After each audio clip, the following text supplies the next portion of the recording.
Breaking news this hour, mass shootings at two mosques in Christchurch, New Zealand kill 49 people and injure 39. Many of the survivors are in critical condition.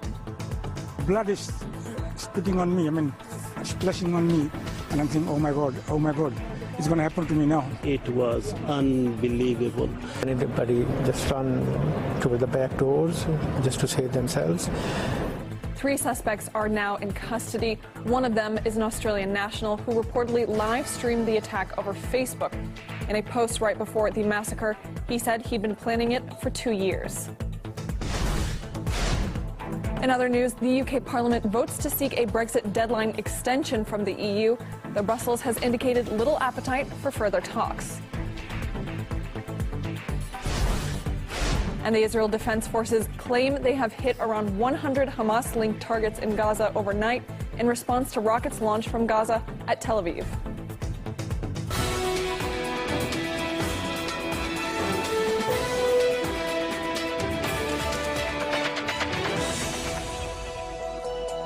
You're watching RT International for your live news update from our studio here in Moscow. Welcome to the program.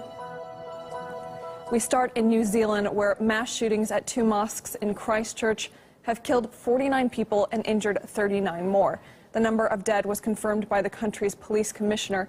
He also confirmed 4 suspects were now in custody.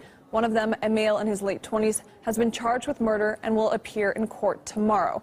Here's New Zealand's darkest days. We're now joined in the studio by our correspondent Ilya Petrenko. Ilya, what's the very latest you've been getting on this? Hi, Jacqueline. Well, some 4 dozen victims in this mass shooting really put this tragedy next to the list of some of the worst such disasters in the history of the world. And who could have known that something like that could happen in New Zealand, in Christchurch, which isn't even the biggest city of this country. It's not the capital. I can tell you that it took Police Commissioner Mike Bush, several hours to say that at least one man has been charged with murder and he will appear in court on Saturday. However, his press conference left quite a few questions unanswered. For example, Mr. Bush still cannot confirm the number of offenders. Are you aware of that? They said that police had an early warning of this attack. I'm aware of that suggestion, which we're working through at the moment. When I have absolute clarity about that, I'll be sharing that. We never assume that there aren't other people involved. That's why we've got a immense presence out there across Canterbury and right across New Zealand. But we don't have named or identified people that we're looking for. But it would be wrong to assume that there is no one else. So police caught the offender rather quickly, and they have received credit for that, although it is absolutely astonishing how no agency, both in New Zealand or Australia, were aware of any of the perpetrators or their preparations beforehand. Earlier, we also heard from the Prime Minister of New Zealand, and she had something very emotional to say about why her country fell victim to terrorism.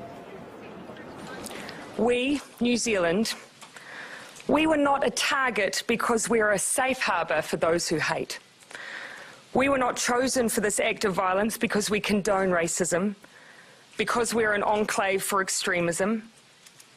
We were chosen for the very fact that we are none of these things, because we represent diversity, kindness, compassion, a home for those who share our values, refuge for those who need it.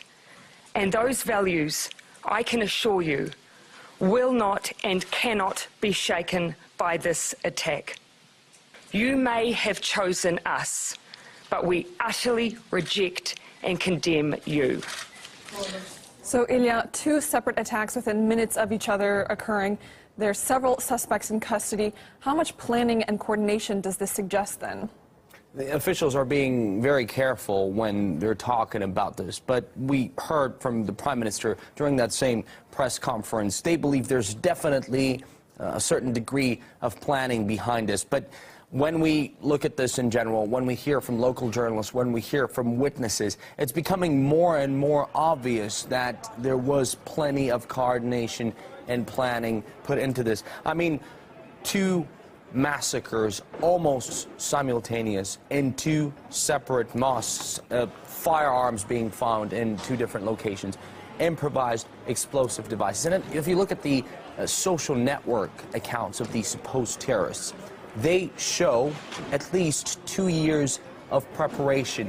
One of the posts contained pictures of parts of the actual gun he supposedly used. And there you can see the names of Christians who fought against Muslims during wars centuries ago. So clearly, he was on a mission to kill as many Muslim believers as possible, and he wanted to have an audience for that because reportedly he even live-streamed what he was doing on Facebook. Exactly, and a disturbing video of one of the attacks from the shooter's point of view has already been circulating on the internet.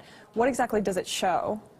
We are not going to show you the video. We can show you some of the screenshot, and it has been a real dilemma for us what to do with this, because we want to bring you the news. But it's not just disturbing, it's more than disturbing. Everything's disturbing about this. I will tell you something about the video.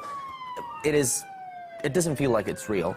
It looks like it's something from a video game. The camera was attached either to the face or to somewhere, probably the neck, and you can see the actual gun. You can see people falling, then people running away, crawling. The man was clearly trying to shoot at anyone he sees in that mosque, and that is just something horrible because he's quite pacey. He was running around all the rooms there. There was no longer a crowd there. People were just trying to escape, and it's very difficult to describe what you see in that video. It's really horrendous. Perhaps I'm going to stop there. A real tragedy. Ilya Petrenko, RT's correspondent, thank you so much for joining us in the studio and bringing us that information.